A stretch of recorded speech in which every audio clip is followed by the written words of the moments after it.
Folks, welcome back to Indaba Accra. This is Chris once again.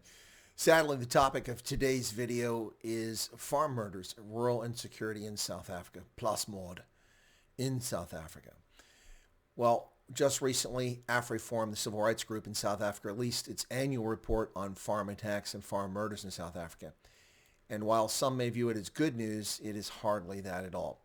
In 2019, there are reported 511 attacks on rural farms in South Africa, with 45 murders attributed to these attacks.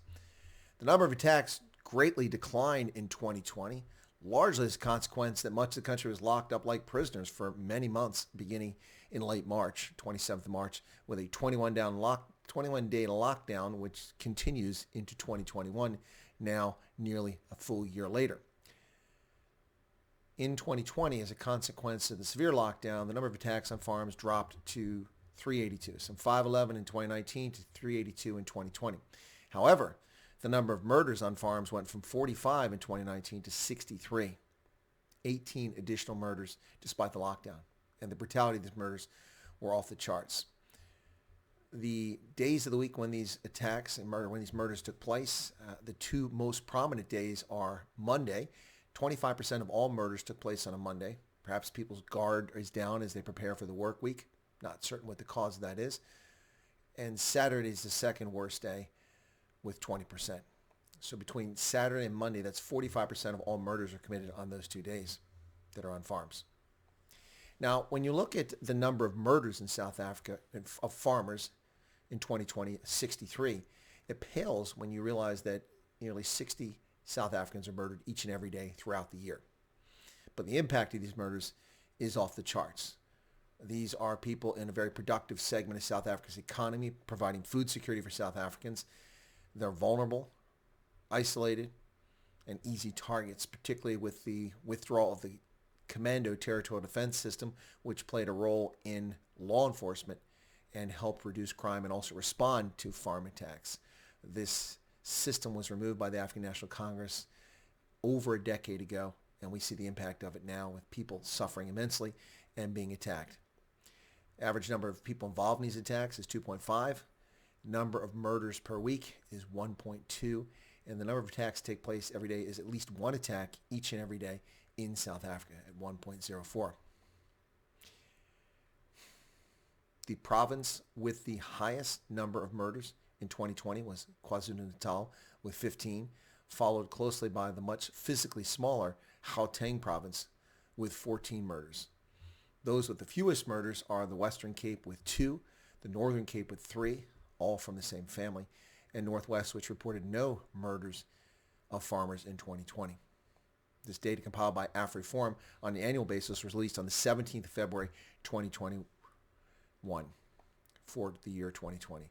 Well, weapons most likely used are either firearms or knives or blunt objects.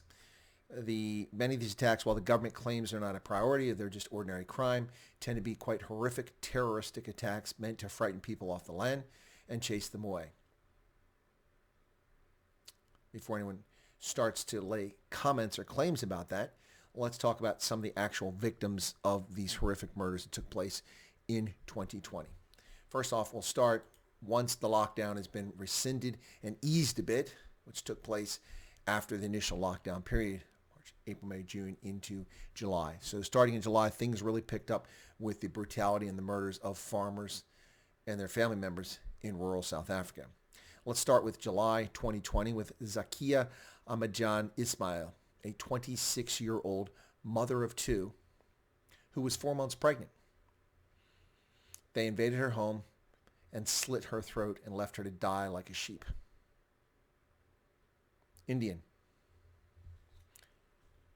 4 months pregnant. In the Northern Cape, the bodies of Danny Brandt, 82 years of age, his wife Heibrecht or Bregi, 73 years of age, and their daughter Elzeby, 53, were found. They were abducted from their home, tortured, brutalized. The daughter found 10 kilometers from where the parents were found, only days later because police refused to respond when family asked for them to go out and find out what happened to this family. They went to the home. Mobile phones were not stolen. No cash was stolen. No property was stolen. The only thing that was stolen were their lives. and their vehicle, which is used by the murderers to get away. Edward Neumeister, a 67-year-old Austrian immigrant to South Africa who founded a German-style restaurant very popular in KwaZulu-Natal. His restaurant was closed because of COVID-19, yet nonetheless a thug came there, attacked him in the early morning hours, 67-year-old man, largely defensive, with a panga, or as we call them, machetes. He was hacked so badly that his daughter could not recognize him when she came back to South Africa to claim his body. Mortally wounded, with an artery severed by the attacker, who sliced and attacked him well over 100 times with a panga. Then went into the kitchen to attack his partner. Neumeister somehow managed, mortally wounded, to stumble to his feet, up the steps and into the kitchen, and lunge at the murderer, and his partner escaped. Otherwise, she likely would have been raped and murdered, most likely too. 37-year-old Deboho Machikela. On August 19th of 2020, he was at his cattle ranch, successful cattle ranch in the Free State, when folks came to rob him, shot him in the head for 5,000 Rand. That's $333 cash, folks. He spent a couple of months in a coma, recovered from the coma, went home, and then succumbed from his wounds on November 6th of 2020. And famously, the one that got a lot of press attention, Brendan Horner, a young farm manager, 21 years of age, who was stopped, captured, tortured, stabbed, and hung, left dead in a field. 21 years of age on the 1st of October 2020 on the Coloureds farm near Paul Rue in the Free State. What do all these people have in common? Are they all white? No, they're not. Indians, black, colored, white, all victims of this horrific rural violence where life is not valued at all in an attempt to chase people off the land. And that's the bottom line. These numbers about 2020 are quite horrific, folks. 63 murders, 382 recorded attacks. Where does this end? Why is this not a priority? The dismissal of this horrific domestic terrorism is disgraceful, absolutely disgraceful. If this were the Boermog, the ANC would have its entire intelligence services focused on infiltrating, uprooting, and punishing those involved.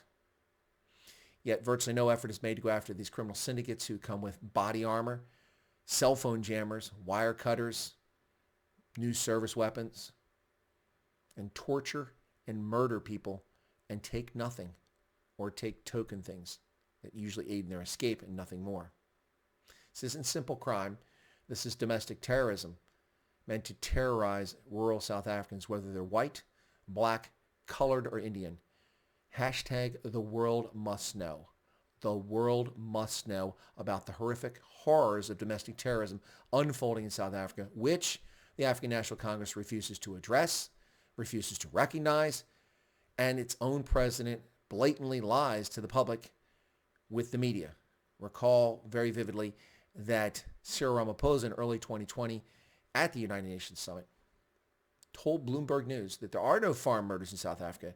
No white farmers are murdered. Well, that's untrue. It's not just white farmers. It's black, it's colored, and it's Indian. Imagine a 26-year-old, 4-month pregnant woman. They slit her throat and left her to die like livestock. And 2021 has started off in also horrific fashion with vile murders taking place across South Africa. Folks, if you're not a subscriber to Chris Wyatt Africa, why not becoming one? Smash the subscription button. Be sure to toggle the bell icon to get notified updates. And how about giving us a like as we try to expose the information that the ANC doesn't want the world to know about. The Rainbow Nation, the miracle of 27 April 1994, has been dead a long time, folks. And it's dead because of the African National Congress, not because of South Africans.